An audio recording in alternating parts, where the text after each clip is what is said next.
Halo semuanya, kembali lagi bersama saya Madianto dengan tema minimalis Indonesia. Kali ini kita akan membahas tentang hidup minimalis ala Steve Jobs, sang pendiri Apple.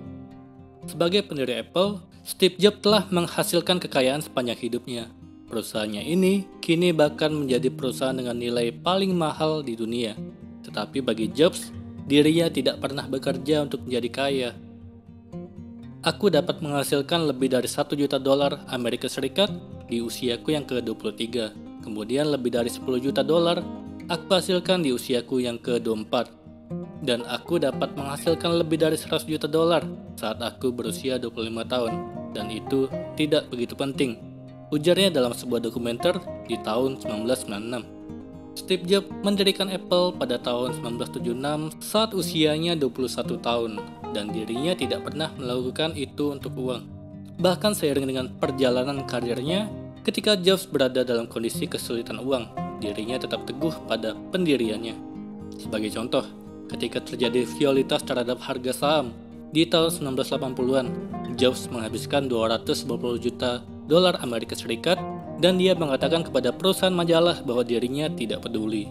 "Aku tidak akan membuat hal ini menghancurkan hidupku," ujarnya dalam wawancara pada tahun 1985, dikutip melalui CNBC.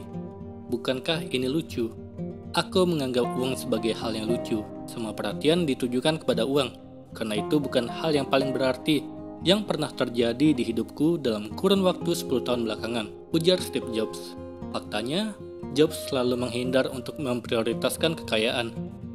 Menurut Walter Isaacson yang telah melakukan lebih dari 40 wawancara dengan Jobs untuk bukunya yang berjudul Steve Jobs, bahkan selepas Jobs menjadi miliarder, menikah dan memiliki anak, Steve Jobs memiliki kecenderungan untuk menghindari gaya hidup mewah. Rumahnya di Palo Alto adalah sebuah rumah yang berada pada sisi jalan yang normal. Tidak ada jalan masuk yang berliku atau pagar keamanan besar, ujar Isaacson. Anda bisa berjalan ke taman di gerbang belakang dan membuka pintu belakang ke dapur yang tidak dikunci. Rumahnya adalah rumah keluarga pada umumnya. Ketika New York Times mengunjungi rumah Jobs pada tahun 1997, situasinya juga seperti perumahan pada umumnya. Anak Jobs memanjat pohon di halaman belakang, diawasi oleh babysitternya. Beberapa anak kecil lain yang berasal dari lingkungan sekitar menghampiri, didampingi babysitter masing-masing. Sementara di dapur, Jobs duduk di kursi goyang favoritnya, dengan anak perempuannya duduk di atas pangkuannya. Dalam sebuah wawancara dengan Isaacson, Jobs menjelaskan meskipun kaya, dirinya tidak ingin membawa kehidupannya disetir oleh keserakahan dan materialisme. "Aku melihat banyak orang yang bekerja di Apple, terutama setelah kami go publik, banyak yang berubah," ujar Jobs dalam sebuah wawancara. Banyak orang berpikir diri mereka akan menjadi kaya. Beberapa orang pergi membeli mobil mewah, membeli rumah, dan istrinya melakukan operasi plastik. "Aku melihat orang-orang yang dulunya baik dan sederhana, kini menjadi orang-orang yang aneh. Aku pun berjanji pada diriku sendiri bahwa aku tidak akan menjadikan uang menghancurkan hidupku," ujar Steve Jobs. Jobs memilih untuk mengejar minatnya dibanding mengejar gaji yang tinggi, dan pekerjaan itu terkait dengan personal komputer.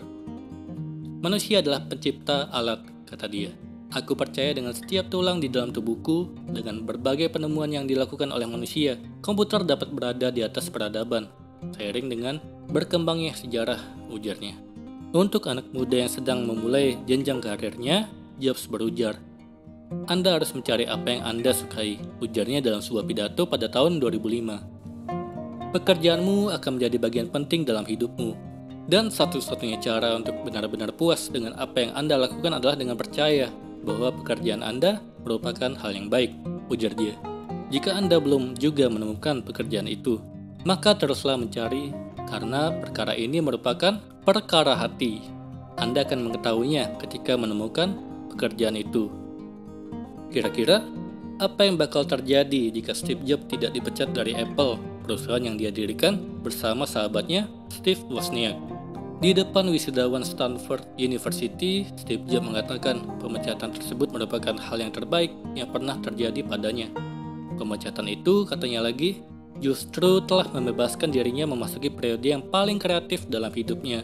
Beban menjadi sukses telah digantikan keentengan kembali menjadi pemula, ujarnya.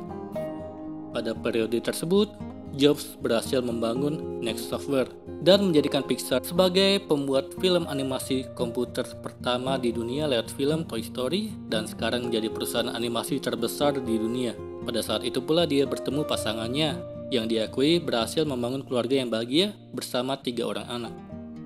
Selain itu, kesederhanaan adalah salah satu kunci keberhasilan Steve Jobs.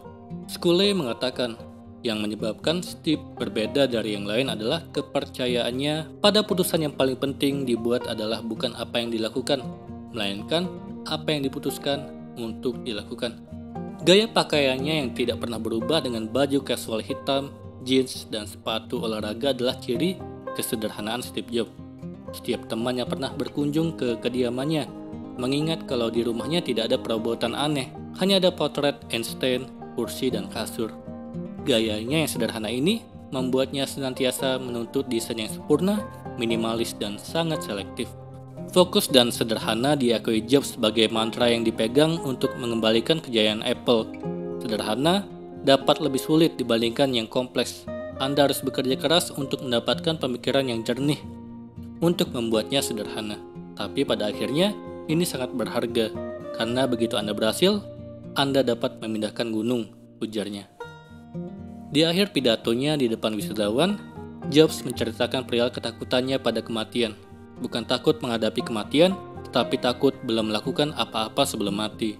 Dia mengutip kata-kata dalam buku yang dibacanya sewaktu muda. Stay hungry, stay foolish. Teruslah merasa lapar untuk mencari ilmu, dan teruslah merasa bodoh supaya senantiasa memperbaiki diri. Kata-kata sederhana tersebut yang terus dipegangnya untuk mengubah dunia dari tangannya. Apple berhasil menciptakan produk-produk merevolusi teknologi dunia. Dia mengenalkan Macintosh yang mengubah desain komputer dan laptop, menciptakan iPod yang merevolusi cara mendengar dan berjualan musik, begitu juga ponsel pintar, iPhone, dan tablet iPad yang mengubah industri telekomunikasi saat ini. Semua ini barangkali tidak akan terjadi kalau Steve Jobs tidak pernah hidup dalam kesederhanaan dan memikirkan cara paling simpel untuk sebuah produk. Semoga ini bermanfaat. Sekian dan terima kasih.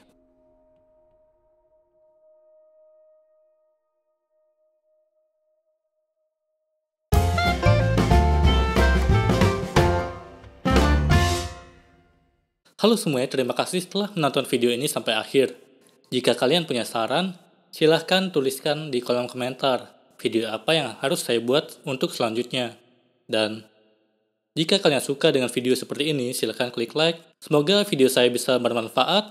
Sekian dan terima kasih.